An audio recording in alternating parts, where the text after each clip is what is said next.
You know how sometimes a young player just bursts onto the scene and instantly looks like they've been playing at the top level for ages? Yeah, definitely. We've been digging into one of those ourselves recently, a midfielder who's, well, making quite an impression in the Premier League. Hmm.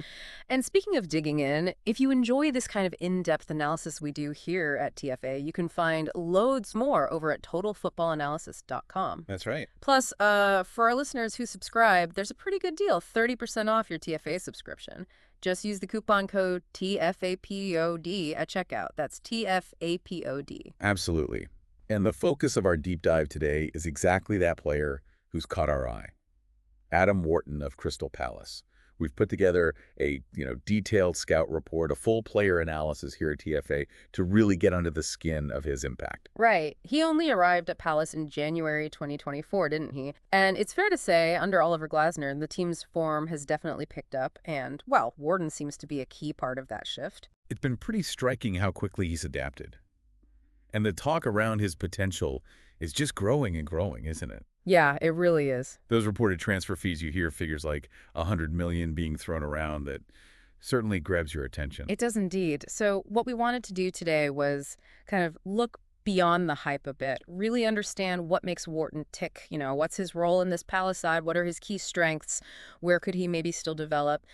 And ultimately, what might his future actually hold? Exactly. So maybe let's start by looking at how Wharton actually operates on the pitch. For Crystal Palace, he's mostly been positioned on the right of a midfield two, usually in their 5-2-3 formation, which sometimes shifts into more of a 5-4-1. And in our analysis, something that really stood out is how he fits the mold of what you might call an old school eight. Remember those? Yeah, definitely. He's not solely a defensive midfielder like a sitter or a purely attacking number 10. He seems to contribute, well, everywhere, all phases of the game. That's a crucial point, I think.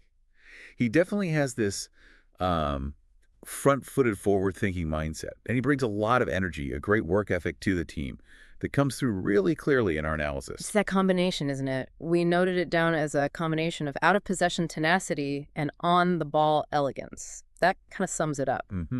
It's what makes him such an interesting prospect. It's clearly feeding into all the attention he's getting now. So totally. Agreed. And if we were to sort of pinpoint one key area where Wharton really excels, it would probably be his ability to progress the ball, moving the team up the pitch and transitioning into attacking situations. And he doesn't rely on, flashy dribbling runs to do that, does he? Our analysis indicates more of a straightforward, direct approach, often looking for that quick one-touch pass just to keep the play flowing. Precisely. Yeah. And the data, well, it backs that up. When we looked at his percentile rankings among midfielders in Europe's top 5 leagues, get this, he ranks in the 72nd percentile for progressive passes per 90. Okay, pretty high. Yeah, 74th for passes per 90 overall, and then a very impressive 93rd percentile for dangerous passes per 90. Wow, 93rd. That's Yeah. So the key takeaway here really is that Wharton isn't just playing it safe. He's not just making simple sideways passes. He's consistently looking to create those high-value opportunities, even if it means sometimes a slightly lower completion rate overall. right. That aggressive forward-thinking approach is, I think, a defining characteristic of his game right now. That's significant. So he's not just, circulating possession. He's actively trying to find those passes that can actually unlock defenses. Exactly. He shows a real preference for vertical passes, meaning he prioritizes going forward rather than sideways or backward. And he seems really keen to be the one initiating attacks. It's quite a contrast, actually, to someone like Jefferson Lerma, his midfield partner sometimes, who tends to be a bit more measured, maybe safer in his distribution. We did observe in our analysis, though, that his overall passing accuracy isn't perhaps top tier for a central midfielder, but we kind of attributed that to this more ambitious, forward-looking style you're talking about. Right. It's often a trade-off, isn't it? Players who frequently attempt those difficult, incisive forward passes, the ones that break lines, they'll naturally have a slightly lower completion percentage than someone who just plays it simple all the time. Makes sense. We even saw similar patterns when we looked at some really prominent attacking players. Yeah. Think Cole Palmer, Bruno Fernandes, even Trent Alexander-Arnold, Saka, Salah. Their completion rates aren't always the absolute highest because they're attempting riskier but potentially higher reward passes. Okay, so that lower completion rate isn't necessarily a red flag in Wharton's case. It seems to be directly linked to his proactive, positive approach to passing. Now, let's delve into his vision, because our analysis really highlights his, what we called game intelligence. So we've established he moves the ball forward well. But how does he manage that so effectively? That brings us to his vision, which seems pretty impressive. Yeah, what's fascinating here is his awareness, his understanding of what's around him, and how frequently he scans the pitch. You see his head constantly moving. Mm-hmm. And this allows him to play that quick, often two-touch football that's both incisive and gets the team moving upfield. He appears to be processing information even before the ball arrives at his feet. It's like he's anticipating the next move, isn't it? Playing a step ahead. That ability we noted to play before the opposition gets into shape, that's a real asset. Precisely. And those image examples we included in our analysis really illustrate this well. There's one where he's under pressure from Rodri, top midfielder, obviously. Right. But his first touch takes him neatly away from the immediate danger, and his second touch is already that progressive pass into Mateta. He's seeing the bigger picture unfold, not just the man in front of him. And there's that other instance in a really crowded midfield area where he plays a first-time pass with his weaker foot, mind you, splitting the defense for Mateta to run onto. It's not just about seeing the obvious safe pass. Not at all. He seems to identify options in his peripheral vision. You know, those unexpected angles, those passes that can really catch opponents off guard because they might be anticipating something more conventional based on his body shape or where he's looking initially. And it wasn't just us at TFA who picked up on this, was it?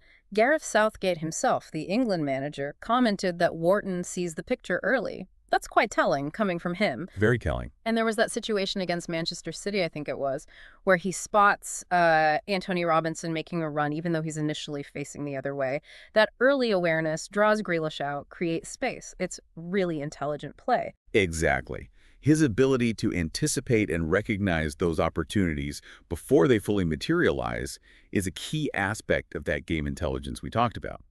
Now, that intelligence and awareness, of course, they need to be supported by a strong technical foundation. Absolutely. And our analysis certainly points to his high level of technical skill, particularly his close control of the ball and that impressive range of passing he possesses. He seems very comfortable playing a whole variety of forward passes, doesn't he? You see those like sweeping aerial diagonals across the field? Hollywood balls, almost. Exactly. But also the shorter, more intricate passes along the ground that break the lines of the opposition's midfield or defense. And that versatility, that ability to play different types of passes, makes him a really difficult player to plan against defensively, I'd imagine. It does.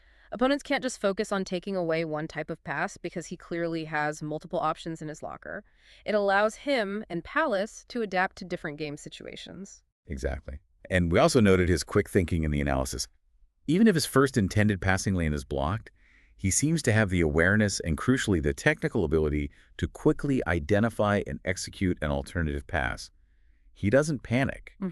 And that confidence he shows when receiving the ball, often under significant pressure, that's also really important, especially for a team like Palace that wants to be able to play out from the back sometimes. Definitely. He helps them maintain possession in those tight areas of the pitch, keeps things ticking over. It does. And it's worth clarifying, as we noted in the report, that he isn't primarily dribbling midfielder in terms of, carrying the ball 40 yards up the pitch. Yeah. But that excellent close ball control is crucial for navigating tight spaces, evading pressure, and retaining possession. It all just contributes to this really well-rounded midfield profile he has. Now, let's shift focus slightly to his decision-making, because he seems to have this really mature understanding, for his age especially, of when to pass, when maybe to take a touch or dribble, and crucially, which pass offers the highest potential to actually open up a defense. Yeah, and what's interesting here is how sort of intuitive it appears for him.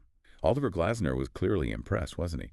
He said his decision-making, his pre-orientation, his solutions with one or two touches is amazing. High praise indeed. That's significant praise from his manager, absolutely. And that ties back into the positional awareness and the scanning we discussed earlier, doesn't it? Because he reads the game so effectively, he's also pretty impactful on the defensive side, too. Reading the opposition's passes quickly allows him to step in and make interceptions or to close down players effectively before they can turn. Precisely. And he shows a real willingness to get stuck in defensively, despite not being, the most physically imposing player on the pitch. No, he's not huge. He actively challenges for the ball, gets into duels, and actually wins a good number of tackles. That combative aspect of his game is definitely noteworthy. The statistics certainly support that observation. His 6.68 ball recoveries per 90 minutes, that places him in the 93rd percentile in the Premier League for midfielders. Wow, that high. Yeah, 93rd. That's a really, really impressive statistic. And our analysis includes several examples of him reading the game well, anticipating, and pressing effectively to limit the opponent's time on the ball. You can kind of understand why he's become such a popular figure with the Crystal Palace supporters already. Oh, yeah. And apparently, as we noted, he had a similar strong connection with the fans back at Blackburn, too. Yeah, It makes sense. it does. That willingness to work hard, put a shift in, and contribute defensively alongside all those attacking qualities makes him a really valuable asset for any team, really. Okay, so that's the strengths covered pretty thoroughly. Now, looking at potential areas for development or maybe just aspects that aren't quite as polished yet. Let's begin with his offensive output in terms of goals and assists. Right. We acknowledged in our analysis that, look, scoring goals and getting assists might not be his primary responsibility within the current team structure at Palace. He's playing a bit deeper, often paired with Lorma. Sure, he's not number 10. Exactly. But the data does suggest there is perhaps some scope for improvement in this specific area. His career stats so far show 4 goals and 8 assists in about 85 professional appearances. Okay. And notably, none of those goals have actually been for Crystal Palace in the Premier League yet. And in the, I think it was 18 matches we analyzed closely from this season. Yeah. Yeah, 0 goals and 0 assists. Right. And for those listeners maybe thinking about his potential at the international level with England, for instance, we did draw a quick comparison. Other deeper midfield players, maybe Declan Rice, Jude Bellingham, of course, is different, but plays deep sometimes, Kabi Manu, even Elliot Anderson, Curtis Jones, they've generally had a higher output in terms of goals and assists since Wharton actually made his Premier League debut. It's just a factor to consider, isn't it? While it might not be the defining aspect of his role, especially right now, it could be an area that gets scrutinized more heavily when comparing him to other elite midfielders down the line. Potentially, yeah. Now, let's shift our focus slightly to potential areas for development on the defensive side, although we said he's generally strong there. Yeah, we did observe that while he shows really good anticipation and that desire to win the ball back we mentioned, there are occasional instances where his pressing can be a little bit eager, maybe? Yeah, eager is a good word. Potentially disrupting the team's defensive shape and leaving a bit of space behind him if the press doesn't come off. That eagerness to regain possession is, generally a positive trait. But as our analysis highlighted with that one example against Fulham, an isolated press, if he goes alone, can sometimes be ineffective. Right, gets bypassed easily. Exactly. And it can leave the team vulnerable if he's taken out of the game. It can also lead to him being caught slightly out of position and maybe committing unnecessary fouls because he's scrambling back. Okay, and we also pointed out his aerial ability as another area for potential improvement, winning, what was it, around 34% of his aerial duels? Yeah, about that. Yeah. Which places him, unfortunately, in the bottom 15% or so of Premier League players in that specific metric. Oh. Now, that's likely related in large part just to his physical stature, his height. He's not the tallest midfielder. True. So it might be an area where, realistically, significant improvement is challenging. You can't suddenly grow 3 inches. However, as we noted, a tactically astute coach can potentially mitigate this weakness. How so? Well, by maybe pairing him with a more physically dominant midfielder who can handle the bulk of those aerial challenges in the middle of the park. Let Wharton focus on the second balls, the ground jewels. Right, compensate for it within the system. So, while there are definitely aspects of his defensive game that could be refined or managed, our overall assessment was that there aren't any, major red flags or fundamental concerns defensively. Agreed. He contributes a lot defensively through his intelligence, his reading of the game, and that work ethic we keep mentioning. Precisely. Which leads us nicely to the important question of his career trajectory. Where does he go from here? Our analysis basically concluded that Wharton is an extremely gifted footballer with a profile that's actually quite challenging to find in the modern game. Yeah, that blend isn't common. That ability to contribute effectively in both defensive and attacking phases, combined with his impressive vision and technical skills, it's not a combination you see every day, especially in someone so young. Absolutely not. And in the current transfer market, where players with Maybe similar potential. We mentioned Jack Grealish, Declan Rice, both going for well over $100 million. Yeah, huge fees. It wouldn't be entirely surprising to see Wharton potentially valued somewhere in that kind of ballpark in the near future if he continues this trajectory. No, it wouldn't. But we also raised a slight note of caution in our analysis about him being misprofiled, didn't we? We did. That his obvious defensive contributions and work rate might lead some clubs or some observers to view him solely as like a sitting midfielder, a number 6. Which would be a mistake, I think. Yeah, it could really limit his creative potential, couldn't it? That Yeah. ability to drive forward and play those incisive passes. Exactly. And you have to give credit where it's due. Oliver Glasner and Crystal Palace seem to have done a really good job integrating him, providing him with the right role, the right structure, but also the freedom to actually express his abilities. Mm-hmm. Our analysis even considered the argument, maybe the best thing for him right now is to continue his development at Selhurst Park for another season or two. There's definitely something to be said for that stability. Continued growth within a familiar, supportive environment where he's clearly thriving. For sure. But if he does move on, perhaps this summer or next, our analysis really emphasized the importance of his next club. It needs to be one that's consistently competing at a high level, challenging for titles ideally, Right. and crucially, guarantees him regular playing time in a role that allows him to play his natural game. He needs that freedom. Yeah, he has too much potential to just be a squad player or forced into a purely defensive box. He needs to be a key figure wherever he goes next. Absolutely. So just to summarize the key findings from our deep dive today, Adam Wharton is, well, a remarkably well-rounded young midfielder. He's got exceptional vision, really impressive technical skills, and a very proactive approach to both attacking and defensive aspects of the game. Yeah, covers a lot of bases. He does. And while there are naturally areas for further development, particularly perhaps in his direct offensive output, the goals and assists, and maybe managing those aerial duels, his overall profile is incredibly promising. Very exciting player.